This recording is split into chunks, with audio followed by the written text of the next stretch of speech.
Next topic ਹੈਗਾ ਤੁਹਾਡੇ ਕੋਲ ਜਿਹੜਾ degree of freedom. Main theoretical topic ਹੀ ਹੈ ਬੇਟਾ, ਸਮਝਣ ਵਾਲਾ ਟਾਪਿਕ ਆ।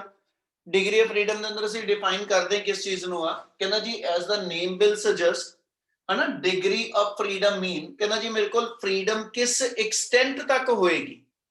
ਮੇਰੇ ਕੋਲ ਕਹਿੰਦਾ ਜੀ ਕੀ ਯਾਨੀ ਮੇਰੇ ਕੋਲੋਂ ਮੀਨ ਇਸ ਮੂਵਮੈਂਟ ਦਾ ਲਵਾਂ ਤੇ ਕਿਸੇ ਗੈਸ ਮੋਲੀਕਿਊਲ ਦੇ ਕੋਲ ਜਿਹੜੀ ਐਸ ਐਚ ਫ੍ਰੀ ਮੂਵ ਕਰਨ ਦੀ ਜਿਹੜੀ ਐਸ ਐਚ ਉਹਦੇ ਕੋ ਕਹ ਲੋ ਕਿ ਵੀ ਟੈਂਡੈਂਸੀ ਹੈਗੀ ਆ, ਉਹ ਕਿਸ ਲਿਮਿਟ ਤੱਕ ਉਹਦੇ ਕੋਲ ਹੋ ਸਕਦੀ ਹੈ। ਉਸ ਚੀਜ਼ ਨੂੰ ਅਸੀਂ ਮੇਜਰ ਕਰਦੇ ਜਿਹੜਾ ਉਹਦੇ ਵਾਸਤੇ ਵਰਡ ਯੂਜ਼ ਹੁੰਦਾ ਡਿਗਰੀ ਆਫ ਫਰੀडम। यानी it always decides how many number of independent coordinates are required, ठीक है, या how many number of independent coordinates are available, ठीक है जी, for a given gas molecule। ਕਿਸੇ ਵੀ ਗੈਸ ਮੋਲੀਕਿਊਲ ਦੇ ਅੰਦਰ ਜਦੋਂ ਅਸੀਂ ਇਹ ਕੰਸੀਡਰ ਕਰਦੇ ਹਾਂ ਕਿਉਂਕਿ ਆਈਡੀਅਲ ਗੈਸ ਹੈ ਪੁੱਤ, ਤੇ ਆਈਡੀਅਲ ਗੈਸ ਦੇ ਅੰਦਰ ਅਸੀਂ ਕਹਿੰਦੇ ਜੀ ਇੰਟਰੈਕਸ਼ਨ ਐਸ ਸੱਚ ਮੇਰੇ ਕੋਲ ਜਿਹੜੀ ਆ ਉਹ ਘੱਟ ਹੋਏਗੀ। ਇਹ ਮਤਲਬ ਮੇਨ ਅਸੀਂ ਗੈਸ ਮੋਲੀਕਿਊਲ ਦੀ ਮੋਸ਼ਨ ਕੰਸੀਡਰ ਕਰਦੇ ਹਾਂ। ਜੇ ਮੇਰੇ ਕੋਲ ਕੋਈ ਗੈਸ ਮੋਲੀਕਿਊਲ ਮੂਵ ਕਰਦਾ ਵਾ ਹਨਾ, ਤੇ ਕਹਿੰਦਾ ਜੀ ਉਸ ਗੈਸ ਮੋਲੀਕਿਊਲ ਦੇ ਇੰਡੀਪੈਂਡੈਂਟ ਕੋਆਰਡੀਨੇਟਸ ਕਿੰਨੇ ਨੇ, ਮੀਨ ਕਿਸੇ ਵੀ ਦੂਸਰੇ ਗੈਸ ਮੋਲੀਕਿਊਲ ਦੇ ਨਾਲ ਹਨਾ, ਜੇ ਉਹਦਾ ਕੋਈ ਰਿਲੇਸ਼ਨ ਫਿਕਸ ਅਪ ਨਹੀਂ ਹੈਗਾ ਤੇ ਕਿੰਨੇ ਇੰਡੀਪੈਂਡੈਂਟ ਐਕਸਿਸ ਦੇ ਅਲੋਂਗ ਕੋਈ ਗਿਵਨ ਗੈਸ ਮੋਲੀਕਿਊਲ ਮੂਵ ਕਰ ਸਕਦਾ, ਠੀਕ ਹੈ ਜੀ। ਉਸ ਚੀਜ਼ ਨੂੰ ਮੇਜਰ ਕਰਨ ਦੀ ਜਿਹੜੀ ਟਰਮ ਆ ਉਹਦਾ ਨਾਮ ਡਿਗਰੀ ਆਫ ਫਰੀडम। ਇਹਨੂੰ ਡੈਫੀਨੇਸ਼ਨ ਵਾਈਜ਼ ਬੋਲਿਓ ਤੁਸੀਂ ਇਹ ਕਹਿੰਦੇ ਨੇ it always define the number of independent coordinates required to completely specify the or to completely describe the configuration of a given energy molecule।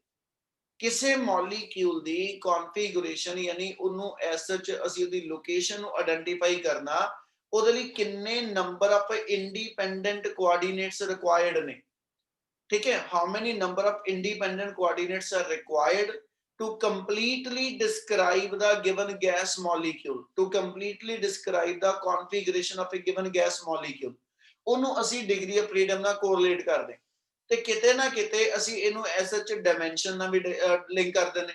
For example ਜੇ ਮੇਰੇ ਕੋਲ ਇੱਕ single gas molecule ਆ, ਹੁਣ ਸਿੰਗਲ ਗੈਸ ਮੋਲੀਕਿਊਲ ਦਾ ਮਤਲਬ ਕੀ ਹੈ ਬੇਟਾ, ਕਹਿੰਦਾ ਅਸੀਂ ਕੰਸੀਡਰ ਕਰਾਂਗੇ ਮੇਰੇ ਕੋਲ ਮੋਨੋ ਐਟੋਮਿਕ ਗੈਸ ਆ, मेरे को डायटोमिक गैस का मॉलिक्यूल आ, मेरे को ट्राइएटोमिक गैस का मॉलिक्यूल आ, या मेरे को पॉली एटोमिक गैस का मॉलिक्यूल आ, ठीक है। जेड़ा भी मेरे को एक कोई मॉलिक्यूल जिहदा मोनो एटोमिक होएगा वो सिंगल एटम है ना, हीलियम आ जाए, नियॉन आ जाए, आर्गन आ जाए, ठीक है, ये सारे दे सारे मेरे को जिहड़े ने ये मोनो एटोमिक गैस दे मॉलिक्यूल आ। इहदे एक मॉलिक्यूल दे अंदर एक एटम अवेलेबल है। ਹੁਣ ਉਹ ਸਿੰਗਲ ਐਟਮ ਕਿੰਨੇ ਐਕਸਿਸ ਦੇ ਉੱਤੇ ਫ੍ਰੀ ਮੂਵ ਕਰ ਸਕਦਾ, ਠੀਕ ਹੈ ਜੀ, ਉਹ S H degree of freedom ਨਾਲ ਡਿਸਕ੍ਰਾਈਬ ਕਰਾਂਗੇ। ਫਿਰ ਜੇ ਮੇਰੇ ਕੋਲ ਕੋਈ ਡਾਇਟੋਮਿਕ ਗੈਸ ਆ ਗਈ, ਠੀਕ ਹੈ, ਯਾਨੀ ਮੇਰੇ ਕੋਲ ਮੰਨ ਲਓ ਕੋਈ O2 N2 Cl2 ਜਾਂ ਕੋਈ ਵੀ ਹੋਰ ਡਾਇਟੋਮਿਕ ਗੈਸ ਆ ਜਾਏ ਹਨਾ, ਤੇ ਉਸ ਡਾਇਟੋਮਿਕ ਗੈਸ ਦੇ ਜਿਹੜੇ ਮੋਲੀਕਿਊਲਸ ਨੇ, ਠੀਕ ਹੈ ਜੀ, ਇਹਦੇ ਆਪਣੇ ਆਪ 'ਚ ਇੱਕ ਮੋਲੀਕਿਊਲ 'ਚ ਦੋ ਐਟਮ ਪ੍ਰੈਜ਼ੈਂਟ ਆ। ਹੁਣ ਉਹ ਕੰਬਾਈਨਡ ਦੋ ਐਟਮ ਦਾ ਜਿਹੜਾ ਸਿਸਟਮ ਬਣ ਗਿਆ, ਉਹਦੀ ਆਪਣੇ ਆਪ 'ਚ ਕਿੰਨੇ ਇੰਡੀਪੈਂਡੈਂਟ ਕੋਆਰਡੀਨੇਟਸ ਹੈਗੇ ਆ ਜਿਹਦੀ ਫਾਰਮ 'ਚ ਅਸੀਂ ਉਹਦੀ ਪੋਜੀਸ਼ਨ ਨੂੰ ਡਿਸਕ੍ਰਾਈਬ ਕਰ ਸਕੀਏ ਹਨਾ, ਉਹ ਡਾਇਟੋਮਿਕ ਦੀ ਡਿਗਰੀ ਆਫ ਫਰੀडम ਆਜੂ। ਇਹਦੇ ਮੇਰੇ ਕੋਲ ਮੰਨ ਲਓ ਕਹਿੰਦਾ ਜੀ ਕੋਈ ਟ੍ਰਾਇਟੋਮਿਕ ਗੈਸ ਆ ਜੇ, ਠੀਕ ਹੈ, ਮੰਨ ਲਓ ਮੇਰੇ ਕੋਲ O3 ਆ ਗਈ, CO2 ਆ ਗਈ, ਜਾਂ ਕੋਈ ਹੋਰ ਜਿਹੜੀ ਮਰਜ਼ੀ ਡਿਫਾਈਨ ਕਰ ਦਿਓ। ਇਹਨਾਂ ਗੈਸ ਮੋਲੀਕਿਊਲ ਦੇ ਅੰਦਰ ਜੇ ਤਿੰਨ ਐਟਮ ਅਵੇਲੇਬਲ ਆ ਤੇ ਇਹਦੇ ਡਿਗਰੀ ਆਫ ਫਰੀडम ਕਿੰਨੇ ਆ। ਇਹਦੇ ਮੇਰੇ ਕੋਲ ਕੋਈ ਪੋਲੀਐਟੋਮਿਕ ਆ ਗਈ, ਮੰਨ ਲਓ S8 ਆ ਗਈ, ਠੀਕ ਹੈ ਜੀ, ਜਾਂ ਮੇਰੇ ਕੋਲ ਮੰਨ ਲਓ ਅਮੋਨੀਆ ਆ ਗਈ, ਠੀਕ ਹੈ, ਕੋਈ ਵੀ ਮੇਰੇ ਕੋਲ ਐਸ ਸੱਚ ਜਿਹਦੇ ਚ ਮੋਰ ਦੈਨ 3 ਐਟਮ ਆ ਇੱਕ ਮੋਲੀਕਿਊਲ ਦੇ ਅੰਦਰ ਹਨਾ, ਉਦਾਂ ਦਾ ਕੋਈ ਗੈਸ ਮੋਲੀਕਿਊਲ ਆ ਜੇ ਤੇ ਉਹਦੇ ਵਿੱਚ ਕਿੰਨੇ ਇੰਡੀਪੈਂਡੈਂਟ ਕੋਆਰਡੀਨੇਟਸ ਆ। ਸੋ ਕਿਸੇ ਵੀ ਗੈਸ ਮੋਲੀਕਿਊਲ ਦੇ how many number of independent coordinates are there, ਠੀਕ ਹੈ ਜੀ, ਉਸ ਚੀਜ਼ ਨੂੰ ਡਿਸਕ੍ਰਾਈਬ ਕਰਨ ਵਾਲੀ ਜਿਹੜੀ ਟਰਮ ਆਏਗੀ ਉਹਨੂੰ ਅਸੀਂ ਨਾਮ ਦੇ ਦਿੰਦੇ ਡਿਗਰੀ ਆਫ ਫਰੀडम। क्या पहले इन्ने वर्ड समझ लगे ਉਹਦੀ ਡੈਫੀਨੇਸ਼ਨ ਦੇ ਅਕੋਰਡਿੰਗਲੀ? Yes sir. ਚਲ ਹੁਣ ਅਸੀਂ ਕਹਿੰਦੇ ਕਿ ਕਿਸੇ ਵੀ ਗਿਵਨ ਗੈਸ ਮੋਲੀਕਿਊਲ ਦੀ ਜਦੋਂ ਡਿਗਰੀ ਆਫ ਫਰੀडम ਬੇਟਾ ਆਪਾਂ ਡਿਫਾਈਨ ਕਰਦੇ ਆ ਤੇ ਵੀ must count how many number of atoms are to be there in the given gas molecule. ਜੇ ਮੇਰੇ ਕੋਲੋਂ ਸਭ ਤੋਂ ਪਹਿਲਾ ਕੇਸ ਲਈਏ ਮੋਨੋ ਐਟੋਮਿਕ ਗੈਸ ਦਾ ਮੋਲੀਕਿਊਲ ਆ, ਉਹ ਕਹਿੰਦਾ ਬੱਚੇ ਜੇ ਮੋਨੋ ਐਟੋਮਿਕ ਗੈਸ ਦਾ ਜਿਹੜਾ ਕਿ ਸਿੰਗਲ ਐਟਮ ਦਾ ਮੋਲੀਕਿਊਲ ਆ ਹਨਾ, ਇਸ ਇਹਦੇ ਅੰਦਰ ਜੇਕਰ ਕੋਈ ਸਿੰਗਲ ਐਟਮ ਮੂਵ ਕਰੇਗਾ, ਅਸੀਂ ਕਹਿੰਦੇ ਜੀ ਉਹ ਕਿਹੜੇ ਐਕਸਿਸ ਤੇ ਕਰ ਸਕਦਾ, ਤੇ ਲੈਟ ਮੀ ਸੇ कि सिंगल एटम मॉलिक्यूल, ठीक है, it may move along the x axis, ठीक है जी, it may move along the y axis, it may move along the कहना जी जेड एक्सिस, और it may move in the कहना जी x Y plane, in x Z plane, in y Z plane, और it may move in कहना जी space. ठीक है, ਇਹਦਾ ਮਤਲਬ ਜਿਹੜਾ ਸਿੰਗਲ ਐਟਮ ਹੈਗਾ ਵਾ ਉਹ ਇੰਡੀਪੈਂਡੈਂਟ ਆ, ਉਹਦਾ ਕਿਸੇ ਦੂਸਰੇ ਐਟਮ ਨਾਲ ਕੋਈ ਇੰਟਰੈਕਸ਼ਨ ਨਹੀਂ ਹੈ ਨਹੀਂ, ਇਹਦਾ ਮਤਲਬ ਕੋਈ ਉਹਨੂੰ ਰੋਕਣ ਵਾਲਾ, ਕੋਈ ਉਹਨੂੰ ਬਣਨ ਵਾਲਾ। ਤੇ single atom molecule it may move along any of the axis, individual axis ਦੇ ਉੱਤੇ, ਯਾਨੀ ਵਨ ਡਾਇਮੈਂਸ਼ਨਲ ਮੋਸ਼ਨ ਉਹਦੀ ਐਕਸ ਤੇ ਵਾਈ ਤੇ ਜ਼ੈਡ ਤੇ ਕਿਤੇ ਵੀ ਪੋਸੀਬਲ ਆ। ਫਿਰ ਅਸੀਂ ਲੈ ਕੇ ਚੱਲੀਏ ਉਹ ਕਿਸੇ ਵੀ ਪਲੇਨ 'ਚ ਮੂਵ ਕਰ ਸਕਦਾ, ठीक है, वो किसी भी प्लेन च मूव कर सकता है, एक्स वाई प्लेन च मूव करे। हुण कॉपी दे उत्ते जे एक सिंगल एटम दा मॉलिक्यूल मूव करदा पिया, it may be in X Y plane, Y Z plane और एक्स जेड प्लेन, और जे ये मेरे कोल एज सच मैक्सिमम लईए ते सिंगल एटम दा मॉलिक्यूल स्पेस च कहंदा जी कल्ला मूव करदा। इस मतलब जदों स्पेस च मूव करदा पिया साइमल्टेनियसली उहदे तिन्ने कोआर्डिनेट्स जिहड़े ने दे आर अवेलेबल। ਇਹਦਾ ਮਤਲਬ ਮੇਰੇ ਕੋਲ ਸਪੇਸ 'ਚ ਕੋਈ ਮੋਲੀਕਿਊਲ ਮੂਵ ਕਰਦਾ ਹੋਵੇ ਹਨਾ, ਤੇ ਮੈਂ ਉਹਦੇ ਐਸ ਸੱਚ ਲੋਕੇਸ਼ਨ ਉਹਦੀ ਡਿਫਾਈਨ ਕਰਨੀ ਹੋਵੇ, ਤੇ ਇਹਦਾ ਮਤਲਬ ਹੈ ਇਹਦੇ ਲਈ ਮੈਨੂੰ 3 ਕੋਆਰਡੀਨੇਟਸ ਚਾਹੀਦੇ ਨੇ।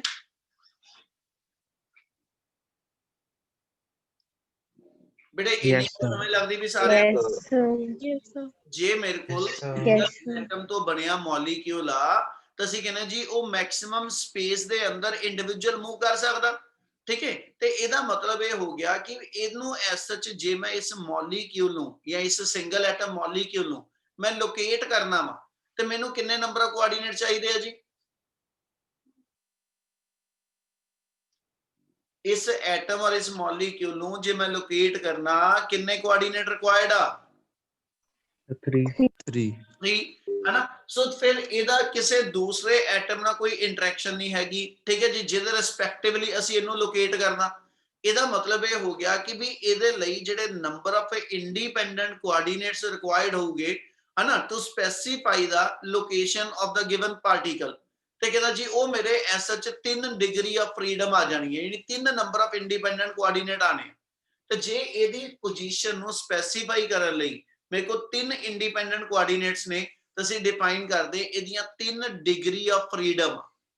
ठीक है, यानी इस मॉलिक्यूल को 3 डिग्री ऑफ फ्रीडम्स ने, ठीक है, जिदे अक्रॉस ए मॉलिक्यूल जिहड़ा वा अपनी लोकेशन या अपनी पोजीशन ਨੂੰ स्पेसिफाई करवांदा, क्योंकि इस एटम दे अंदर इको टाइप दी मोशन आ, इस एटम दे अंदर सिर्फ ट्रांसलेटरी मोशन पॉसिबल आ, ठीक है, यानी लीनियर मोशन पॉसिबल आ, ਇਹਦੇ अंदर रोटेशन पॉसिबल नहीं हैगी। क्यों नहीं हैगी? क्योंकि जे आ सिंगल एटम मेरे कोल, ठीक है, किसी भी एक्सिस दे अबाउट रोटेट करे, आ मतलब मेरा पेन जिहड़ा वा ये इहदे प्लेन दे परपेंडिकुलर आ, जे मेरा ये सिंगल एटम इस प्लेन दे अबाउट, ठीक है जी, रोटेट भी करे है ना, कहना जी भावें वो मेरे कोल एक्स दे अलोंग रोटेट कर जे, भावें वाई दे अलोंग, भावें जेड, ते सिंगल एटम अपने आप च सफेरिकल शेप च, ते उस सफेरिकल शेप दे अंदर बॉल नूं इदां घुमा ला, बॉल नूं मैं जिहड़ा इदां घुमा ला, या बॉल नूं मैं किसी होर फेस ते घुमा ला है ना, किसी भी एक्सिस दे उत्ते सिंगल एटम दी रोटेशन जिहड़ी होएगी ओदी शेप दे विच कोई फर्क नहीं पांदी, ओदे फेसिस दे उत्ते कोई फर्क नहीं पैना। मैं बॉल घुमा के ऐ कर लवां, पुठी कर लवां, ते मैनूं किते नहीं लगदा कि भी बॉल च कोई रोटेशन आई है, क्योंकि वो किसी दूसरे एटम या मॉलिक्यूल दे रिस्पेक्टिवली है ना ओदी फेसिस दे अंदर कोई ओदी ओरिएंटेशन दे अंदर कोई चेंज नहीं आ रही। इसलिए सिंगल एटम दी असी रोटेशनल डिग्रीज कोई नहीं गिनांगे, ठीक है पुत। किसी भी एटम दे अंदर असी 3 टाइप दी मोशन ले सकते हैं, एक असी ओदी ट्रांसलेटरी मोशन, एक असी ओदी रोटेशनल मोशन, और एक असी ओदी वाइब्रेशनल मोशन, ठीक है। पर जिहड़ा सिंगल एटम हैगा ये किसी दे रिस्पेक्टिवली फिक्स नहीं हैगा, जिहड़ा इहदा वाइब्रेशनल मोड कोई नहीं आएगा, ये कल्ला कल्ला एटम आ, कहंदा जी रोटेट करके कोई इहदे च फर्क नहीं पैंदा दी शेप दे अंदर, इसलिए कोई रोटेशनल कोआर्डिनेट नहीं चाहिदा। सिर्फ और सिर्फ इस सिंगल एटम दे अंदर जिहड़ी मोशन कंसीडर करदे आ, जिहदियां डिग्री ऑफ फ्रीडम, ठीक है, असीं कंसीडर करदे आ, that is the only translatory motion. So इस सिंगल एटम दे अंदर कली ट्रांसलेटरी मोशन आ, ਔਰ ਟ੍ਰਾਂਸਲੇਟਰੀ ਮੋਸ਼ਨ ਮੈਕਸਿਮਮ ਸਪੇਸ ਦੇ ਵਿੱਚ ਅਵੇਲੇਬਲ ਹੋ ਸਕਦੀ ਆ। ਇਹਦਾ ਮਤਲਬ ਇਸ ਸਿੰਗਲ ਐਟਮ ਦੀਆਂ ਜਿਹੜੀਆਂ ਡਿਗਰੀ ਆਫ ਫਰੀडम ਨੇ, ਯਾਨੀ ਇੰਡੀਪੈਂਡੈਂਟ ਕੋਆਰਡੀਨੇਟਸ ਜਿਹੜੇ ਨੇ, ਉਹ ਮੇਰੇ ਕੋਲ ਐਸਾ ਕਹਿੰਦਾ ਜੀ 3 ਡਿਗਰੀ ਆਫ ਫਰੀडम ਆ ਜਾਣੀ। ਇੰਨੀ ਗੱਲ ਸਮਝ ਲੱਗੀ? Yes, sir. Yes. Yes. ਇੰਨੀ ਚੀਜ਼ 'ਚ ਕਿਸੇ ਨੂੰ ਕੋਈ ਡਾਊਟ ਹੈ ਬੇਟੇ? No, sir. ਚਲ ਹੁਣ ਇਹਦੇ No, ਡਾਈ sir. ਐਟੋਮਿਕ ਗੈਸ ਮੋਲੀਕਿਊਲ ਲੈ ਲਈਏ ਆਪਾਂ, ਇਹਦਾ ਇੱਕ ਫਾਰਮੂਲਾ ਹੁਣੇ ਡਿਫਾਈਨ ਕਰ ਦੇਣਾ ਜਿੰਨਾ ਆਪਾਂ ਡਿਗਰੀ ਆਫ ਫਰੀडम ਕਾਊਂਟ ਕਰਾਂਗੇ। ਕਹਿੰਦਾ ਜੀ ਜੇ ਡਾਈ ਐਟੋਮਿਕ ਗੈਸ ਦਾ ਮੋਲੀਕਿਊਲ ਲੈ ਲਵਾਂ, ਹੁਣ ਕੋਈ ਡਾਈ ਐਟੋਮਿਕ ਗੈਸ ਦਾ ਜਿਹੜਾ ਮੇਰੇ ਕੋਲ ਮੋਲੀਕਿਊਲ ਹੋਏਗਾ, ਕੋਈ ਵੀ ਆਪਾਂ ਕੰਸੀਡਰ ਕਰ ਲਈਏ, ਕਹਿੰਦਾ ਪੁੱਤ ਐਸ ਸੱਚ ਇਸ ਦੇ ਅੰਦਰ ਇੱਕ ਚੀਜ਼ ਹੈਗੀ ਆ ਕਿ ਇਹ ਦੂਸਰੇ ਐਟਮ ਦੇ ਨਾਲ ਐਸ ਸੱਚ ਇੰਟਰਲਿੰਕ ਆ, ਮਤਲਬ ਇਸ ਐਟਮ ਦੀ ਇਹਦੇ ਨਾਲ ਇੰਟਰੈਕਸ਼ਨ ਆ। ਠੀਕ ਹੈ, ਹੁਣ ਜਿਵੇਂ ਆ ਮੰਨ ਲਵਾਂ ਪੈਨ ਦੇ ਦੋ ਐਂਡ ਦੇ ਕ੍ਰਾਸ ਦੋ ਐਟਮ ਨੇ, ਠੀਕ ਹੈ, ਤੇ ਜਦੋਂ ਵੀ ਇਹਦੀ ਮੈਂ ਮੋਸ਼ਨ ਕੰਸੀਡਰ ਕਰਾਂਗਾ ਔਨ ਦਾ ਹੋਲ, ਜੇ ਮੈਂ ਇਹਨੂੰ ਇੱਕ ਪੁਆਇੰਟ ਸਾਈਜ਼ ਬਾਡੀ ਚ ਕੰਸੀਡਰ ਕਰ ਲਵਾਂ, ਮਤਲਬ ਇਹ ਦੋਨੋਂ ਦੇ ਦੋਨੋਂ ਐਟਮ ਜਿਹੜੇ ਨੇ ਉਹ ਕਨਫਾਈਨਡ ਕਰਕੇ ਐਸਾ ਆਪਣੇ ਸੈਂਟਰ ਦੇ ਉੱਤੇ ਆ ਗਏ, ਯਾਨੀ they will just form a single atom molecule, है ना। उदो जे सिंगल एटम मॉलिक्यूल इनू कंसीडर करा, पॉइंट ऑब्जेक्ट इनू कंसीडर करा, ते फिर इहदे अंदर 3 इहदियां ट्रांसलेटरी डिग्रीज हैगियां, मतलब जे ये अपने आप दे अंदर पूरा फाइनाइट साइज ना होके एक पॉइंट ऑब्जेक्ट ही बन जाए, ते पॉइंट ऑब्जेक्ट दियां मेरे को 3 ट्रांसलेटरी डिग्री कहना जी फ्रीडम होंदी। पर दूजे पासे जे ये अपने आप च एक फाइनाइट साइज दा मेरे को कहना जी मॉलिक्यूल आ, ਤੇ ਪੁੱਤ ਜੇ ਹੁਣ ਇਹ ਫਾਈਨਾਈਟ ਸਾਈਜ਼ ਮੋਲੀਕਿਊਲ ਦੇ ਅੰਦਰ ਅਸੀਂ ਲੋ ਟੈਂਪਰੇਚਰ ਰੱਖਿਆ ਹੋਵੇ, ਇਹ ਲੋ ਟੈਂਪਰੇਚਰ ਤੇ ਹਾਈ ਟੈਂਪਰੇਚਰ ਦਾ ਫਰਕ ਕਿੱਥੇ ਪੈਣਾ, ਜਦੋਂ ਵਾਈਬ੍ਰੇਸ਼ਨਲ ਡਿਗਰੀਜ਼ ਗਿਣਦੇ ਆ ਤਾਂ ਅਸੀਂ ਕਹਿੰਦੇ vibrational motion possible only at a high temperature, ਔਰ ਨਾਰਮਲੀ ਅਸੀਂ ਡਿਗਰੀ ਆਫ ਫਰੀडम ਜਦੋਂ ਕਾਊਂਟ ਕਰਦੇ ਆ ਤਾਂ ਅਸੀਂ ਇਹਨੂੰ ਲੋ ਐਸ ਸੱਚ ਟੈਂਪਰੇਚਰ ਦੇ ਉੱਤੇ ਹੀ ਮੇਨਟੇਨ ਕੀਤਾ, ਇਸ ਲਈ ਸ਼ੁਰੂ ਦੇ ਅੰਦਰ ਵਾਈਬ੍ਰੇਸ਼ਨਲ ਮੋਡ ਕੋਈ ਨਹੀਂ ਗਿਣਿਆ ਜਾਏਗਾ। ਹਾਂ, पर ये इस मोमेंट ते इस टेंपरेचर दे उत्ते ये फ्री मूव जदों करदा पिया है ना, ते उदों ये पॉइंट ऑब्जेक्ट कंसीडर हो गया।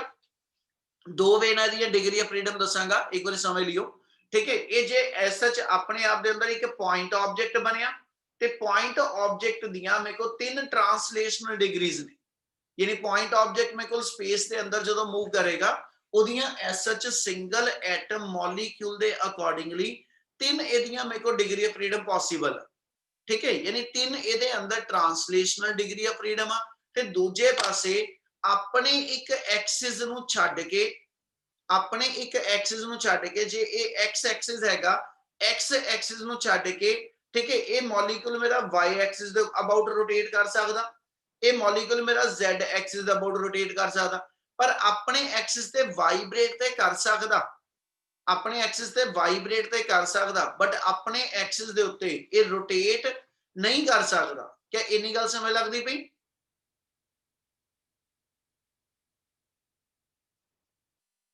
इन्नी गल समझ लगी? Yes, sir. Yes, sir. Yes, sir. जे मॉलिक्यूल दी रोटेशनल मोशन गिननी आ, ते इस मॉलिक्यूल दी रोटेशनल मोशन दो एक्सिस ते पॉसिबल आ, अपने आप दे एक्सिस ते नहीं सिर्फ आनी। ਇਹਦਾ ਮਤਲਬ ਜੇ ਇਹਨੂੰ ਮੈਂ ਟ੍ਰਾਂਸਲੇਟਰੀ ਮੋਸ਼ਨ ਗਿਣੀ ਇਹਦੀ ਡਾਇਐਟੋਮਿਕ ਮੋਲੀਕਿਊਲ ਦੀ, ਤੇ ਡਾਇਐਟੋਮਿਕ ਮੋਲੀਕਿਊਲ ਅਸੀਂ ਪੁਆਇੰਟ ਸਾਈਜ਼ ਚ ਗਿਣ ਲਿਆ, ਤੇ ਜੇ ਮੈਂ ਪੁਆਇੰਟ ਸਾਈਜ਼ ਗਿਣ ਗਿਆ ਤੇ ਪੁਆਇੰਟ ਸਾਈਜ਼ ਮੋਲੀਕਿਊਲ ਦੀਆਂ 3 ਟ੍ਰਾਂਸਲੇਸ਼ਨਲ ਡਿਗਰੀ ਆਫ ਫਰੀडम ਹੁੰਦੀਆਂ, ਤੇ ਦੂਜੇ ਪਾਸੇ ਇਹ ਆਪਣੇ ਆਪ ਚ ਜੇ ਫਾਈਨਾਈਟ ਸਾਈਜ਼ ਦਾ ਮੋਲੀਕਿਊਲ ਆ ਤੇ ਇਹਦੀਆਂ ਦੋ ਰੋਟੇਸ਼ਨ ਵੀ ਪੋਸੀਬਲ ਆ, ਇੱਕ ਇਹ ਜਿਹੜੇ ਐਕਸਿਸ ਤੇ ਲਾਈ ਕਰਦਾ ਉਹਨੂੰ ਛੱਡ ਦਿਓ, ਬਾਕੀ ਦੇ ਜਿਹੜੇ ਦੋ ਐਕਸਿਸ ਬਚਦੇ ਪਏ ਆ ਤੇ ਉਸ ਦੋ ਐਕਸਿਸ ਦੇ ਉੱਤੇ ਇਹਦੀ ਰੋਟੇਸ਼ਨ ਜਿਹੜੀ ਉਹ ਪੋਸੀਬਲ ਆ। ਇਹਦਾ ਮਤਲਬ ਇਹ ਹੋ ਗਿਆ ਇਸ ਮੋਲੀਕਿਊਲ ਦੇ ਅੰਦਰ ਜੇ ਡਿਫਾਈਨ ਕਰੀਏ ਤੇ ਡਾਇਐਟੋਮਿਕ ਮੋਲੀਕਿਊਲ ਦੇ ਅੰਦਰ 3 ਮੇਰੇ ਕੋਲ ਜਿਹੜੀਆਂ ਟ੍ਰਾਂਸਲੇਸ਼ਨਲ ਡਿਗਰੀ ਆਫ ਫਰੀडम ਆ, 3 ਮੇਰੇ ਕੋਲ ਜਿਹੜੀਆਂ ਟ੍ਰਾਂਸਲੇਸ਼ਨਲ ਡਿਗਰੀ ਆਫ ਫਰੀडम ਆ, ਤੇ 2 ਮੇਰੇ ਕੋਲ ਜਿਹੜੀਆਂ ਨੇ ਉਹ ਰੋਟੇਸ਼ਨਲ ਡਿਗਰੀ ਆਫ ਫਰੀडम। मतलब ਤੁਸੀਂ ਇਹ ਡਿਫਾਈਨ ਕਰੋਗੇ ਇਸ ਮੋਲੀਕਿਊਲ ਦੀ ਮੋਸ਼ਨ ਜਿਹੜੀ ਆ ਉਹ ਕਿਸ ਕਿਸ ਐਕਸਿਸ ਤੇ ਪੋਸੀਬਲ, ਤੁਸੀਂ ਕਹਿੰਦੇ ਜੀ ਇੱਕ ਤੇ ਸਪੇਸ ਦੇ ਅੰਦਰ ਇਹਦੀ ਜਿਹੜੀ 3 ਡਾਈਮੈਂਸ਼ਨਲ ਮੇਰੇ ਕੋਲ ਜਿਹੜੇ ਕੋਆਰਡੀਨੇਟ ਅਵੇਲੇਬਲ ਆ ਉਹ ਇਹਦੀ ਟ੍ਰਾਂਸਲੇਟਰੀ ਮੋਸ਼ਨ ਦੱਸਦੇ ਆ, ਤੇ ਦੂਜੇ ਪਾਸੇ ਦੋ ਇਹਦੇ ਰੋਟੇਸ਼ਨਲ ਡਿਗਰੀਜ਼ ਨੇ, ਠੀਕ ਹੈ, ਜਿਹੜੇ ਦੋ ਐਕਸਿਸ ਦੇ ਅਬਾਊਟ ਇਹਦੀ ਕਨਫਾਈਨਡ ਹੋਏਗੀ, ਔਰ ਵਾਈਬ੍ਰੇਸ਼ਨਲ ਮੋਡ ਅਸੀਂ ਇਹਦਾ ਨਹੀਂ ਗਿਣਦੇ ਪਏ, ਇਹਦਾ ਮਤਲਬ ਇਸ ਮੋਲੀਕਿਊਲ ਦੇ ਅੰਦਰ ਡਾਈ ਐਟੋਮਿਕ ਮੋਲੀਕਿਊਲ ਦੇ ਅੰਦਰ ਇਹਦੀਆਂ 5 ਡਿਗਰੀ ਆਫ ਫਰੀडम ਨੇ। क्या इन्नी गल समझ लगी? Yes, sir. Yes, sir. Sir. ठीक है, हुण इसे चीज नूं दस्सण दा एक होर मैथड भी है बेटा। जे पुत असी इस मॉलिक्यूल नूं फाइनाइट साइज ना आपां इहनूं जिहड़ा वा ऐसे च पॉइंट ऑब्जेक्ट ना गिन के इस मॉलिक्यूल नूं जे मैं फाइनाइट साइज गिना कि this molecule is made up of कहना टू इंडिपेंडेंट एटम, और जेडे दो इंडिपेंडेंट एटम तो एक मॉलिक्यूल बनता पिया, एदियां अपने आप दे विच 3 ट्रांसलेशनल एदियां पॉसिबल आ। जे असी ऐसे च लेके चलिए कि भी ये इंडिपेंडेंटली मूव करदा, 3 एदियां ट्रांसलेशनल पॉसिबल आ, 3 एदियां ट्रांसलेशनल पॉसिबल आ। इमल टोटल कितनियां ट्रांसलेशनल आ गईयां जी? Sir, 6. ਇਹਦਾ ਮਤਲਬ ਇਹ ਹੋ ਗਿਆ ਸੀ ਜੇ ਇਦਾਂ ਕਹਿ ਦਈਏ ਕਿ ਇਹਦੇ 6 ਡਿਗਰੀ ਆਫ ਫਰੀडम ਹੋ ਸਕਦੀਆਂ, ਪਰ ਇੱਕ ਚੀਜ਼ ਨਾਲ ਆ ਜਿਹੜਾ ਦੋਨੋਂ ਦੇ ਦੋਨੋਂ ਜਦੋਂ ਇਹ ਐਟਮ ਮੂਵ ਕਰਦੇ ਆ ਹਨਾ, x ਵੱਲ ਜਾਣ, ਇਹ y ਵੱਲ ਜਾਣ ਜਾਂ z ਵੱਲ ਜਾਣ, ਕਿਸੇ ਐਕਸਿਸ ਤੇ ਜਾਣ ਜਾਂ ਸਪੇਸ 'ਚ ਵੀ ਮੂਵ ਕਰਦੇ, ਤੇ ਕਿਆ ਇਹ ਇੰਡੀਪੈਂਡੈਂਟਲੀ ਕੱਲਾ ਕੱਲਾ ਮੂਵ ਕਰੂਗਾ, ਕੰਬਾਈਨਡ ਮੂਵ ਕਰੂ?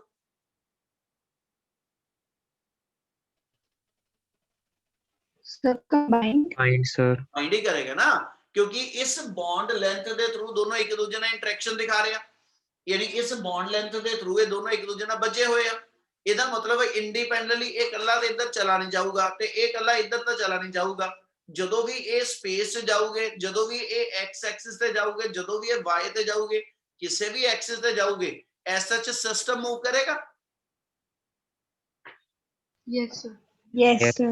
ਸਿਸਟਮ मूव करेगा ना, ਤੇ ਫਿਰ ਅਸੀਂ ਇਹਦੀ ਡਿਗਰੀ ਆਫ ਫਰੀडम ਨੂੰ ਕੈਲਕੂਲੇਟ ਕਰਨ ਲਈ ਇੱਕ ਕੰਡੀਸ਼ਨ ਬਣਾ ਲਈ, ਇੱਕ ਫਾਰਮੂਲਾ ਬਣਾ ਲਿਆ। ਉਹ ਕਹਿੰਦਾ ਜੀ ਹਮੇਸ਼ਾ ਕਾਊਂਟ ਕਰੋ, ठीक है, डिग्री ऑफ फ्रीडम काउंट करने वास्ते वो कहना काउंट करो ਤੁਹਾਡੇ गिवन सिस्टम ਦੇ ਅੰਦਰ गिवन गैस मॉलिक्यूल ਦੇ ਅੰਦਰ ਨੰਬਰ ਆਫ ਐਟਮ ਕਿੰਨੇ। ਇੱਕ ਐਟਮ ਦੀਆਂ ਅਸੀਂ 3 ਡਿਗਰੀ ਆਫ ਫਰੀडम ਗਿਣੀਆਂ, ਇੱਕ ਐਟਮ ਦੀ ਅਸੀਂ 3 ਡਿਗਰੀ ਆਫ ਫਰੀडम ਗਿਣੀਆਂ। ਜਿੰਨੇ ਨੰਬਰ ਆਫ ਤੁਹਾਡੇ ਸਪੈਸੀਮਨ ਚ ਐਟਮ ਨੇ ਉਹਨੂੰ ਐਸਐਚ 3 ਨਾਲ ਮਲਟੀਪਲਾਈ ਕਰ ਲਓ।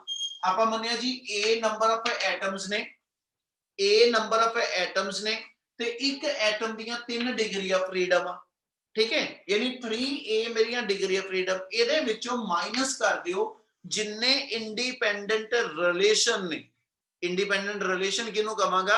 ਜਿੰਨੀ ਥਾਂ ਤੇ ਇਹ ਮੋਲੀਕਿਊਲ ਕਿਸੇ ਦੂਜੇ ਨਾਲ ਫਸਿਆ ਹੋਇਆ ਹੈ ਨਾ, ਜਿੱਥੇ ਤੱਕ ਇਹ ਮੋਲੀਕਿਊਲ ਇੱਕ ਦੂਜੇ ਨਾਲ ਫਸਦੇ ਪਏ ਆ, ਉਹ ਕਿੰਨੇ ਇਦਾਂ ਦੇ ਰਿਲੇਸ਼ਨਸ ਨੇ, ਠੀਕ ਹੈ, ਉਹਨੂੰ ਅਸੀਂ ਨਾਮ ਦੇ ਦਿੰਦੇ ਨੰਬਰ ਆਫ ਇੰਡੀਪੈਂਡੈਂਟ ਰਿਲੇਸ਼ਨ।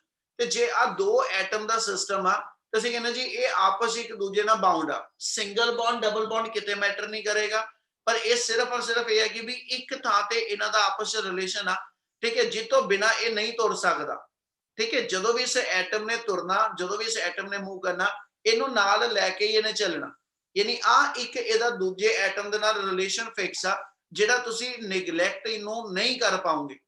ਇਸ ਲਈ R एक वेरिएबल दे लांगे, ठीक है, R एक वेरिएबल डिफाइन करांगे which define the number of independent relations with the other atom। क्या फॉर्मूला समझ लग गया जो लिखा?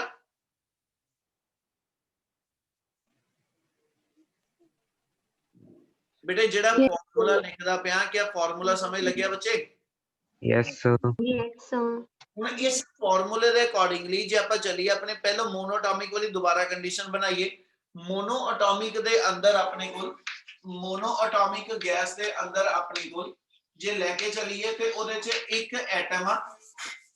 मोनो एटॉमिक गैस मॉलिक्यूल दे अंदर अपने को एक एटम आ और सिंगल एटम फ्री मूव करदा, ओदा किसी दूजे एटम ना कोई रिलेशन नहीं हैगा, यानी a दी वैल्यू 1 ते r दी वैल्यू 0। देयरफॉर एदे अंदर काउंट करिए 3 * 1 - 0, यानी ए दी डिग्री ऑफ फ्रीडम अपने को 3 आ जाओ।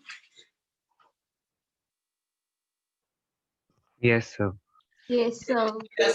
डायटोमिक गैस मॉलिक्यूल आ, जे मेरे को डायटोमिक गैस मॉलिक्यूल आ ओदे अंदर दो एटम्स आने आ, सिंगल मॉलिक्यूल दो एटम तो बनया होया और दोनों एटम जेडे ने एक दूजे ना बॉन्ड दे थ्रू फिक्स हैगे आ, यानी ਅਸੀਂ ਕਹਿੰਦੇ ਜੀ ਇੱਕ ਇਹਨਾਂ ਦੋਨਾਂ ਦੇ ਅੰਦਰ ਇੰਡੀਪੈਂਡੈਂਟ ਰਿਲੇਸ਼ਨ ਆ। ਇਹਦੇ ਅਕੋਰਡਿੰਗਲੀ ਜੇ ਕੈਲਕੂਲੇਟ ਕਰੀਏ ਤੇ ਆਪਣੇ ਕੋ 3 * 2 - 1, यानी ਇਹਦੀਆਂ 5 डिग्री ऑफ फ्रीडम आ। ਫਾਰਮੂਲੇ ਦੇ ਅੰਦਰ ਸਾਨੂੰ ਇਹ ਦੱਸਣ ਦੀ ਲੋੜ ਨਹੀਂ ਪਏਗੀ ਕਿ ਟ੍ਰਾਂਸਲੇਸ਼ਨਲ ਆ ਕਿ ਰੋਟੇਸ਼ਨਲ ਆ ਕਿ ਕਿਹੜੀਆਂ ਡਿਗਰੀ ਆਫ ਫਰੀडम।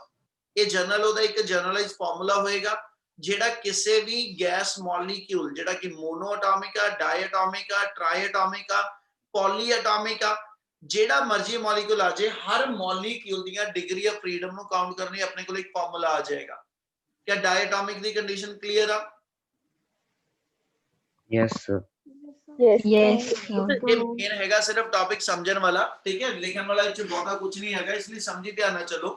जे इदां ही मेरे कोल कोई ट्राई एटॉमिक गैस दा मॉलिक्यूल आ जाए, ठीक है, जे ट्राई एटॉमिक गैस दा कोई मॉलिक्यूल आ जाए, ये च ਅਸੀਂ दो केस ले लेने कि ट्राई एटॉमिक गैस दा मॉलिक्यूल जेड़ा वा है ना, वो मेरे को लीनियर मॉलिक्यूल आ, क्योंकि डायटोमिक जेड़ा होएगा या मोनो दे तां ਅਸੀਂ ਕਹਿੰਦੇ है ही इंडिपेंडेंट एटम, डायटोमिक के अंदर हमेशा ही लीनियर स्ट्रक्चर बननी है, ठीक है। जे ट्राइएटोमिक आ गया तो फिर ओदी स्ट्रक्चर जिहड़ी आ वो लीनियर या मेरे कोल एसएच कहंदा जी नॉन लीनियर चो कुछ भी पॉसिबल।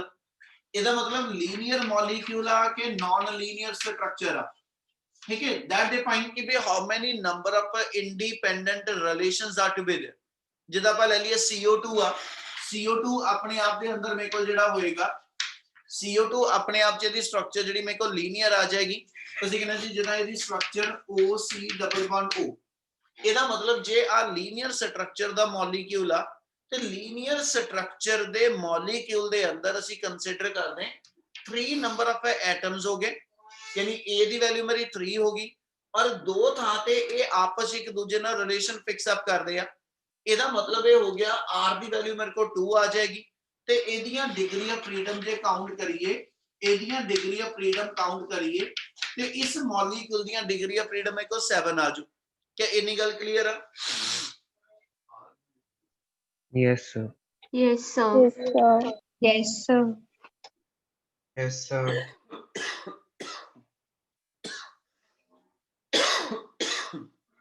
ਇੰਨਾ ਸਮਝ ਲੱਗਦਾ ਪਿਆ? Yes, sir. Yes. ਹਾਂਜੀ sir. R ਹਮੇਸ਼ਾ ਤੁਸੀਂ ਉਹਦੇ ਬੌਂਡਸ ਜਿਹੜੇ ਨੇ ਉਹ ਕਾਊਂਟ ਕਰਕੇ ਤੁਸੀਂ R ਡਿਫਾਈਨ ਕਰਦੇ ਹੋ ਕਿ ਵੀ ਉਹਦੇ ਰਿਲੇਸ਼ਨਸ ਕਿੰਨੇ ਫਿਕਸ ਆ। ਹੁਣ ਜੇ ਨॉन ਲੀਨੀਅਰ ਦੀ ਕੋਈ ਐਗਜ਼ਾਮਪਲ ਬੋਲੋ।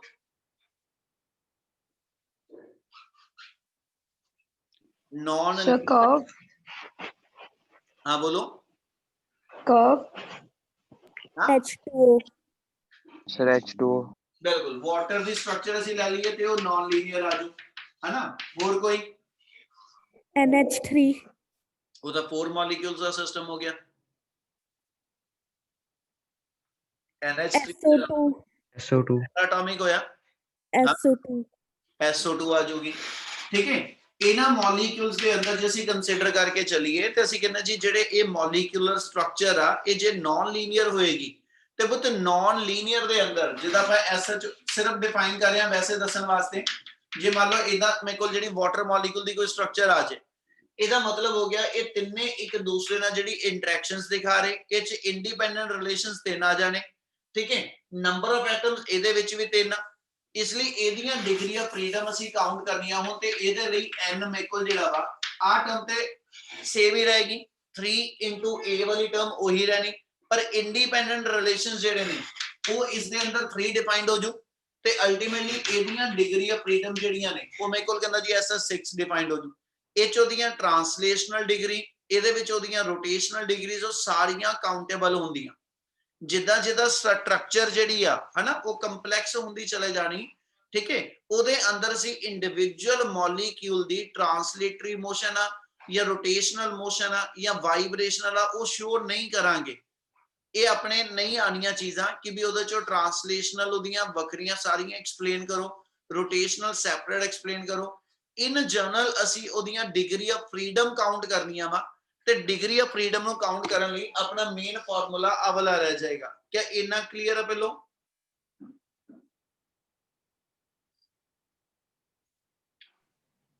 Yes, sir. इतना सारे नु समझ लग रहा है? yes sir, Yes, sir. Yes, sir. करा continue. Yes, sir. Yes, sir.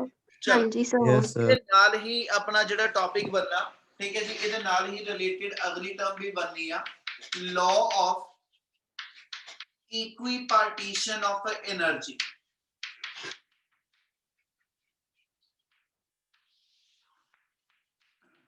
Law of equipartition of energy है ना, जे ਇਹਦੇ ਨਾਮ ਨੂੰ ਹੀ ਧਿਆਨ ਨਾਲ ਪੜੀਏ ਬੇਟਾ ਤੇ ਆਪਣੇ ਤੋਂ ਕੁਝ ਸਮਝ ਲੱਗੇਗੀ ਆਪਾਂ ਕਰਨ ਕੀ ਲੱਗੇ। ਕਹਿੰਦਾ ਜੀ if you are given some energy to the gas molecule, ਮੰਨ ਲਓ ਕਿਸੇ ਕੰਟੇਨਰ 'ਚ ਆਪਾਂ ਗੈਸ ਮੋਲੀਕਿਊਲ ਜਿਹੜੇ ਪਾ ਕੇ ਉਹਨੂੰ ਹੀਟ ਕਰਦੇ ਪਏ, ਇਹਦਾ ਮਤਲਬ ਅਸੀਂ ਇਹਦਾ ਮਤਲਬ ਉਹਨੂੰ ਥਰਮਲ એનર્ਜੀ ਸਪਲਾਈ ਕਰਦੇ ਪਏ।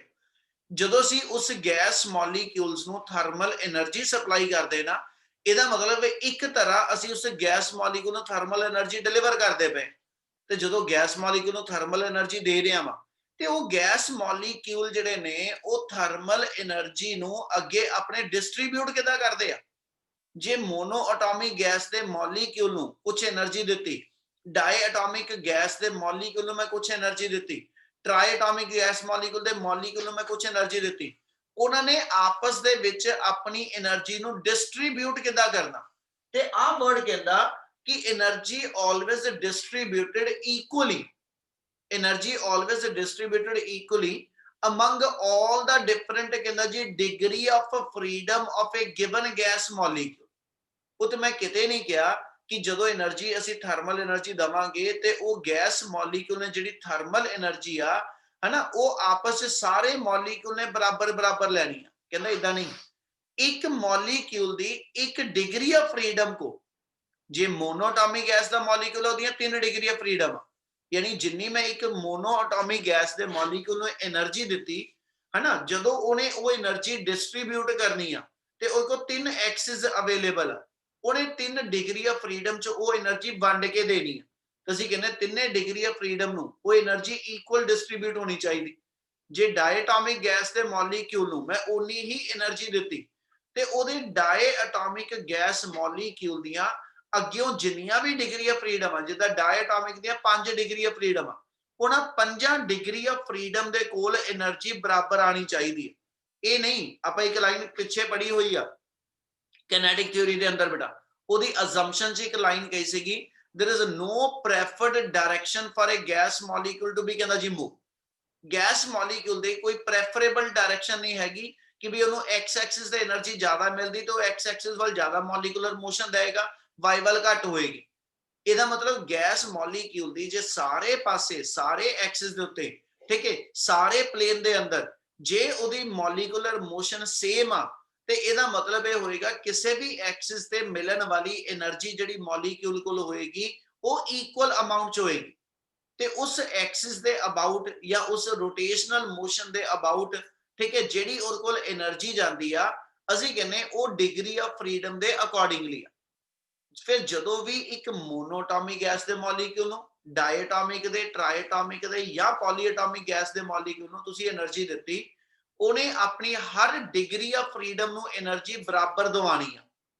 ਕੀ ਇੰਨੀ ਗੱਲ ਸਮਝ ਲੱਗਦੀ ਪਈ? Yes, sir. Yes, sir. ਇਹਦਾ ਮਤਲਬ ਇਹ ਹੋਇਆ ਬੇਟਾ ਕਿ એનર્ਜੀ ਜਿਹੜੀ ਆ ਉਹ ਐਸ ਸੱਚ ਮੋਲੀਕਿਊਲ ਦੀ ਗਿਣਤੀ ਦੇ ਹਿਸਾਬ ਨਾਲ ਨਹੀਂ ਹੋਏਗੀ। એનર્ਜੀ ਜਦੋਂ ਸਪਲਾਈ ਕਰਾਂਗੇ ਉਹ ਹਰ ਮੋਲੀਕਿਊਲ ਦੇ ਅੱਗਿਓਂ ਡਿਗਰੀ ਆਫ ਫਰੀडम ਜਿਹੜੇ ਨੇ ਉਹਦੇ ਕੋਲ ਬਰਾਬਰ ਆਣੀ ਚਾਹੀਦੀ ਹੈ।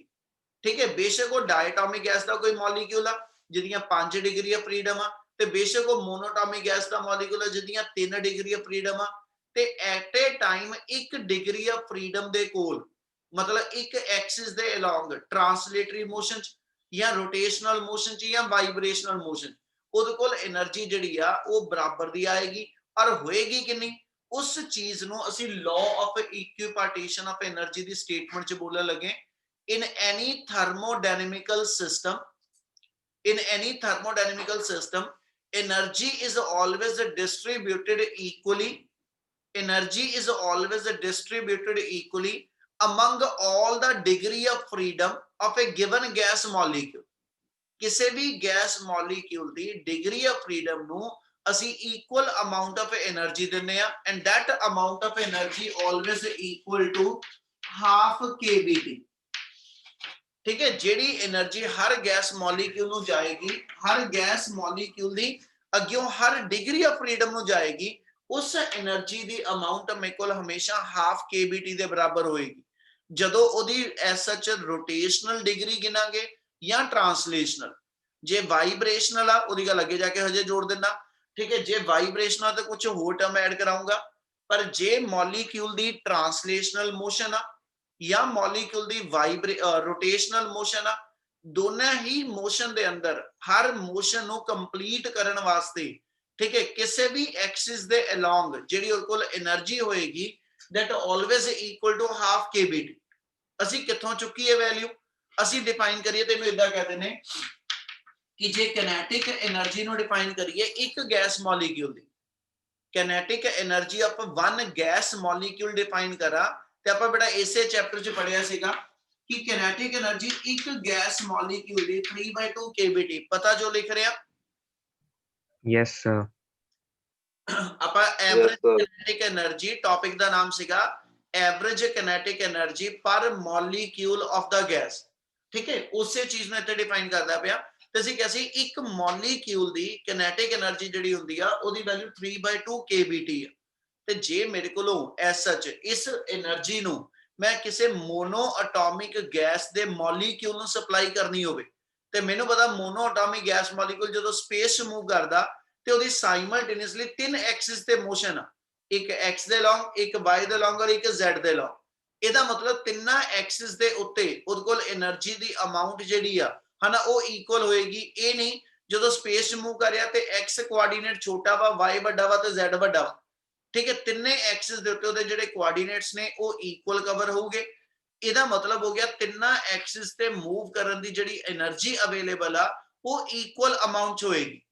ਇਹਦਾ ਮਤਲਬ ਜੇ ਮੈਂ 3/2 kbt એનર્ਜੀ ਨੂੰ 3 ਐਕਸਿਸ ਦੇ ਉੱਤੇ ਡਿਵਾਈਡ ਕਰਾਣਾ, ਮੇਰੇ ਕੋਲ ਮੋਲੀਕਿਊਲ ਦੀ ਜਿਹੜੀ ਐਸ ਸੱਚ ਕਿਨੈਟਿਕ એનર્ਜੀ ਆ ਉਹ x ਐਕਸਿਸ ਦੇ ਉੱਤੇ, ਠੀਕ ਹੈ, ਮੇਰੇ ਕੋਲ ਕਿਨੈਟਿਕ એનર્ਜੀ ਜਿਹੜੀ ਉਹਦੀ y ਐਕਸਿਸ ਦੇ ਉੱਤੇ,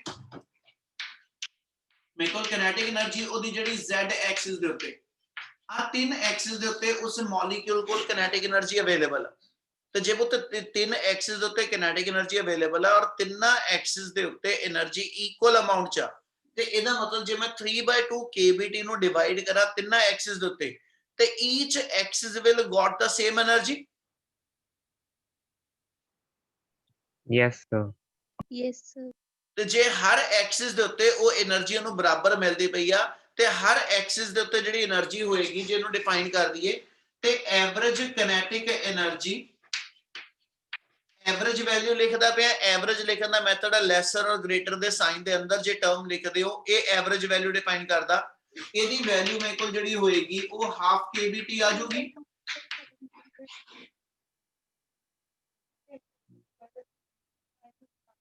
बेटा इतना क्लियर है जो बोल रहे हैं? Yes, sir. Yes, sir. Yes, sir. ਇਹਦੇ y ਐਕਸਿਸ ਤੇ ਡਿਫਾਈਨ ਕਰੀਏ ਤੇ ਉਹਦੀ y ਐਕਸਿਸ ਤੇ ਜਿਹੜੀ ਕਿਨੈਟਿਕ એનર્ਜੀ ਆ ਉਹ ਵੀ ਮੇਰੇ ਕੋਲ ਹਾਫ kbt ਆ ਜਾਏਗੀ। ਇਹਦੇ ਹੀ ਉਹਦੀ ਜਿਹੜੀ ਤੀਜੀ એનર્ਜੀ ਥਰਡ ਐਕਸਿਸ ਤੇ ਅਵੇਲੇਬਲ ਹੋਏਗੀ ਉਹ ਮੇਰੇ ਕੋਲ ਕਹਿੰਦਾ ਜੀ ਐਸਐਚ ਹਾਫ kbt ਆ ਜਾਏਗੀ। ਇਹਦਾ ਮਤਲਬ ਜੇ ਕੱਲੀ ਕੱਲੀ ਮੇਰੇ ਕੋਲ ਐਸਐਚ ਮੋਲੀਕੂਲ ਦੇ ਅੰਦਰ ਟ੍ਰਾਂਸਲੇਟਰੀ ਮੋਸ਼ਨ ਆ, ਬੇਟੇ ਕਿਸੇ ਦੇ ਆ ਪਿੱਛੋਂ ਆਵਾਜ਼ ਆ ਰਹੀਆਂ, ਥੋੜਾ ਜਿਹਾ ਮਿਊਟ ਕਰ ਲਓ ਜਿਹਦੇ ਵਿੱਚ ਗੱਲਾਂ ਹੋ ਰਹੀਆਂ। ਇਹਦਾ ਮਤਲਬ 3 ਐਕਸਿਸ ਦੇ ਅਲੋਂਗ ਜਿਹੜੀ ਟ੍ਰਾਂਸਲੇਟਰੀ ਮੋਸ਼ਨ ਆ ਉਹਦੇ ਚ ਹਰ ਐਕਸਿਸ ਦੇ ਅਬਾਊਟ ਜਿਹੜੀ degree of freedom the energy ਹੋਏਗੀ ਉਹ ਇਕੁਅਲ ਅਮਾਉਂਟ ਚ ਆਏਗੀ। Yes, sir. ਇਸ ਚੀਜ਼ ਨੂੰ ਫਿਰ ਅਸੀਂ ਨਾਮ ਦਿੰਦੇ law of equipartition of energy. ਇਹਦੇ ਅਕੋਰਡਿੰਗ ਅਸੀਂ ਡਿਫਾਈਨ ਕੀ ਕਰਦੇ ਆ, according to this law in any of the system, in any of the thermodynamical system, ठीक है, किसी भी thermodynamical system ਦੇ ਅੰਦਰ, ठीक है, whenever the energy is to be distributed, the energy always to be distributed equally among all the degree of freedom, and that amount of energy is always equal to half kbt। term statement अपने accordingly बना सकते हो। जे इन्नी गल समझ लगी तो मैंने बोलो जी, फिर मैं आगे कंटिन्यू करा।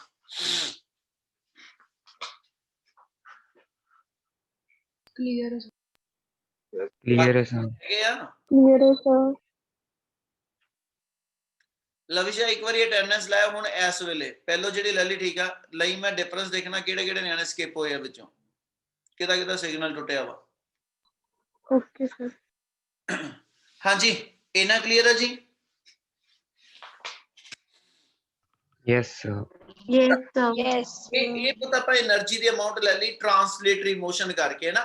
ਹੁਣ ਜੇ ਕੋਈ ਡਾਇਆਟੋਮਿਕ ਗੈਸ ਦਾ ਮੋਲੀਕਿਊਲ ਸੀ ਉਹ ਚ ਅਸੀਂ ਕਿਹਾ ਸੀਗਾ ਜੀ ਉਹ ਚ ਟ੍ਰਾਂਸਲੇਟਰੀ ਮੋਸ਼ਨ ਵੀ ਆ ਤੇ ਰੋਟੇਸ਼ਨਲ ਵੀ ਆ, ਹਨਾ, ਔਰ ਜੇ ਕਿਤੇ ਹਾਈ ਟੈਂਪਰੇਚਰ ਹੈ ਤੇ ਫਿਰ ਵਾਈਬ੍ਰੇਸ਼ਨਲ ਵੀ ਆ।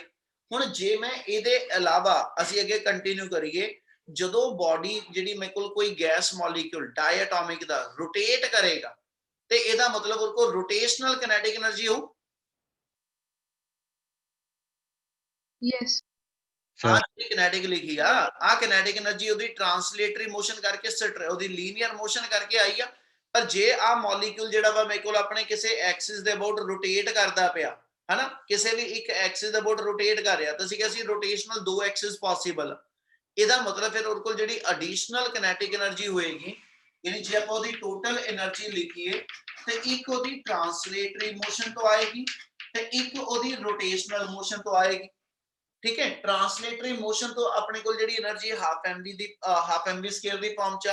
और जे मैं ਇਹਦੇ ਵਿੱਚੋਂ रोटेशनल पार्ट लिखना होवे ਤੇ ਇਹਦਾ ਮਤਲਬ ਉਹਨੂੰ ਰੋਟੇਟ ਕਰਨ ਵਾਸਤੇ, ਉਸ ਮੋਲੀਕਿਊਲ ਨੂੰ ਰੋਟੇਟ ਕਰਨ ਵਾਸਤੇ ਐਸ ਸੱਚ ਰੋਟੇਸ਼ਨਲ ਕਿਨੈਟਿਕ એનર્ਜੀ ਵੀ ਚਾਹੀਦੀ। yes sir, Yes, sir. Instant ਤੇ ਫਿਰ ਜਦੋਂ ਆ ਚੀਜ਼ ਆਏਗੀ ਤੇ ਇਹਦਾ ਮਤਲਬ ਜਿਹੜੀ ਟੋਟਲ એનર્ਜੀ ਹੈ ਬੇਟਾ, ਜੇ ਇਹਨੂੰ ਡਿਫਾਈਨ ਕਰੀਏ ਤਾਂ ਅਸੀਂ ਕਹਿੰਦੇ ਜੀ ਉਦੋਂ ਟੋਟਲ એનર્ਜੀ ਦੇ ਅੰਦਰ ਮੇਰੇ ਕੋਲ half M V X square plus half M V Y square plus half M V Z square plus half I one omega one square या I X omega X square लिख दो plus half I omega Y omega Y square. ਆਪਾਂ ਮੰਨ ਲਿਆ ਆਪਣਾ molecule z Axis ਤੇ ਲਾਈ ਕਰਦਾ ਤੇ ਜੇ ਇਹ ਗੈਸ ਮੋਲੀਕੂਲ z ਐਕਸਿਸ ਤੇ ਲਾਈ ਕਰਦਾ, ਇਹਦੀ ਰੋਟੇਸ਼ਨ ਜਿਹੜੀ x ਤੇ ਪੋਸੀਬਲ ਆ ਔਰ ਇਹਦੀ ਰੋਟੇਸ਼ਨ ਜਿਹੜੀ ਉਹ ਮੇਰੇ ਕੋਲ y ਤੇ ਪੋਸੀਬਲ ਆ, है ना। Z ਤੇ ਇਹਦੀ ਰੋਟੇਸ਼ਨ ਨਹੀਂ ਪੋਸੀਬਲ, Z ਤੇ ਇਹ ਵਾਈਬ੍ਰੇਸ਼ਨਲ ਮੋਸ਼ਨ ਲੈ ਸਕਦਾ, ਪਰ Z ਤੇ ਇਹਦੀ ਜਿਹੜੀ ਰੋਟੇਸ਼ਨਲ ਤੇ ਮੇਰੇ ਕੋਲ ਜਿਹੜੀ ਐਸ ਸੱਚ ਕਹਿੰਦਾ ਜੀ Z ਐਕਸਿਸ ਦੇ ਉੱਤੇ ਰੋਟੇਸ਼ਨਲ ਮੋਸ਼ਨ ਇਹਦੀ ਪੋਸੀਬਲ ਨਹੀਂ ਹੋਏਗੀ। ਕਿ ਇੰਨੀ ਗੱਲ ਸਮਝ ਲੱਗੀ? yes sir, Yes, sir. ਠੀਕ ਹੈ। ਤੇ ਜੇ ਮੋਨੋ ਐਟੋਮਿਕ ਗੈਸ ਮੋਲੀਕਿਊਲ ਦੇ ਅੰਦਰ, ਹੁਣ ਗੱਲ ਸਮਝੀ ਚੱਲਿਓ ਪੁੱਤ, ਅੱਗੇ ਆਪਾਂ ਨੂੰ ਲੋੜ ਪੈਣੀ ਸਾਰੇ ਵਰਡਸ ਦੀ। ਜੇ 1 degree of freedom the energy half kBT ਆ ਤੇ ਮੋਨੋ ਐਟੋਮਿਕ ਗੈਸ ਦਾ ਉਹ ਮੋਲੀਕਿਊਲ ਹੋਵੇ ਤੇ ਇਹਦਾ ਮਤਲਬ ਮੋਨੋ ਐਟੋਮਿਕ ਦੇ ਅੰਦਰ 3 ਡਿਗਰੀ ਆਫ ਫਰੀडम ਹੋਈਆਂ ਤੇ ਇਹਦਾ ਮਤਲਬ ਉਹਦੇ ਕੋਲ એનર્ਜੀ ਜਿਹੜੀ ਆ 1 ਡਿਗਰੀ ਆਫ ਫਰੀडम ਕੋ ਜਿੰਨੀ ਇਨਟੂ ਆਪਾਂ ਡਿਗਰੀ ਆਫ ਫਰੀडम ਕਰ ਲਈਆਂ। yes sir, ਮੈਂ ਲਾਸਟ ਲਾਈਨ ਫੇਰ ਰਿਪੀਟ Yes, ਕਰ sir. ਰਿਹਾ, ਜੇ ਇਥੋਂ ਲਵਾਂ ਤੇ ਆਪਾਂ ਇਹ ਕਿਹਾ ਕਿ ਵੀ ਆਪਣੇ ਕੋਲ 1 ਡਿਗਰੀ ਆਫ ਫਰੀडम ਨੂੰ ਜਦੋਂ ਵੀ ਥਰਮਲ એનર્ਜੀ ਮਿਲਦੀ ਆ, ਡਿਗਰੀ ਆਫ ਫਰੀडम ਜਿਹੜੀ ਮਰਜ਼ੀ ਹੋਵੇ, ਰੋਟੇਸ਼ਨ ਦੀ ਹੋਵੇ ਭਾਵੇਂ ਮੇਰੇ ਕੋਲ ਜਿਹੜੀ ਐਸ ਐਚ ਕਹਿੰਦਾ ਜੀ ਟ੍ਰਾਂਸਲੇਸ਼ਨਲ ਦੀ ਹੋਵੇ, ਦੋਨਾਂ ਵਿੱਚੋਂ ਜਿਹੜੀ ਮਰਜ਼ੀ ਮੇਰੇ ਕੋਲ ਕਹਿੰਦਾ ਜੀ ਮੋਸ਼ਨ ਹੋਵੇ, 1 ਡਿਗਰੀ ਆਫ ਫਰੀडम ਕੋਲ એનર્ਜੀ ਹਾਫ kBT ਜਾ ਰਹੀ ਆ। ਤੇ ਜੇ ਮੋਨੋ ਐਟੋਮਿਕ ਦਾ ਉਹ ਮੋਲੀਕਿਊਲ ਹੋਇਆ, ਉਹਦੀਆਂ 3 ਡਿਗਰੀ ਆਫ ਫਰੀडम ਆ ਤੇ ਇਹਨੂੰ ਇਨਟੂ 3 ਕਰ ਲਿਆ ਤੇ એનર્ਜੀ ਮੇਰੀ 3/2 kBT ਆ ਗਈ। ਜੇ ਇਹੀ ਮੋਲੀਕਿਊਲ ਮੇਰੇ ਕੋਲ ਡਾਇਐਟੋਮਿਕ ਗੈਸ ਦਾ ਹੋਇਆ ਤੇ ਇਹਦੀਆਂ 5 ਡਿਗਰੀ ਆਫ ਫਰੀडम ਆ, ਇਹਦਾ ਮਤਲਬ ਜਿਹੜੀ ਟੋਟਲ ਕਿਨੈਟਿਕ એનર્ਜੀ ਆਪਾਂ ਡਾਇਐਟੋਮਿਕ ਗੈਸ ਮੋਲੀਕਿਊਲ ਨੂੰ ਦਵਾਂਗੇ ਉਹ 5/2 kBT ਬਣ ਜੂ। Yes, sir. Yes, sir. Yes, sir. ਜੇ ਇਦਾਂ ਹੀ ਟ੍ਰਾਈਐਟੋਮਿਕ ਦਾ ਹੋਇਆ ਉਹ 7/2 kBT, ਉਹ 7/2 kBT ਜਾਂ 6/2 kBT ਬਣ ਜੂ, ਡਿਪੈਂਡਿੰਗ ਕਿ ਉਹ ਲੀਨੀਅਰ ਮੋਲੀਕਿਊਲ ਹੈ ਕਿ ਨਾਨ ਲੀਨੀਅਰ। ਮਤਲਬ ਇਹ ਹੋਇਆ ਕਿ ਜਿੰਨੀ ਥਰਮਲ એનર્ਜੀ ਅਸੀਂ ਗੈਸ ਮੋਲੀਕਿਊਲ ਨੂੰ ਸਪਲਾਈ ਕਰਨੀ ਆ, ਉਹ ਇਹ ਨਹੀਂ ਹੋਏਗਾ ਕਿ ਹਰ ਗੈਸ ਮੋਲੀਕਿਊਲ ਨੂੰ ਬਰਾਬਰ એનર્ਜੀ ਮਿਲੇਗੀ। ਗੈਸ ਮੋਲੀਕਿਊਲ ਨੂੰ ਬਰਾਬਰ ਨਹੀਂ ਮਿਲੇਗੀ, ਹਰ ਗੈਸ ਮੋਲੀਕਿਊਲ ਦੀ ਜਿਹੜੀ ਡਿਗਰੀ ਆਫ ਫਰੀडम ਆ ਉਹਨੂੰ એનર્ਜੀ ਬਰਾਬਰ ਮਿਲੇਗੀ। ठीक है, एक डिफरेंस है कि गैस मॉलिक्यूल ने एनर्जी बराबर दी, मोनोटॉमिक डायटोमिक ट्राइटोमिक कि हर गैस मॉलिक्यूल दे अंदर ਜਿਹੜੀਆਂ ਉਹਦੀਆਂ ਡਿਗਰੀ ਆਫ ਫਰੀडम ਆ ਉਹਨਾਂ ਨੂੰ એનર્ਜੀ ਬਰਾਬਰ ਦਿੱਤੀ। ਤੇ law of equipartition of energy ਇਹ ਕਹਿੰਦਾ ਕਿ we energy distribution to the each degree of freedom should be C.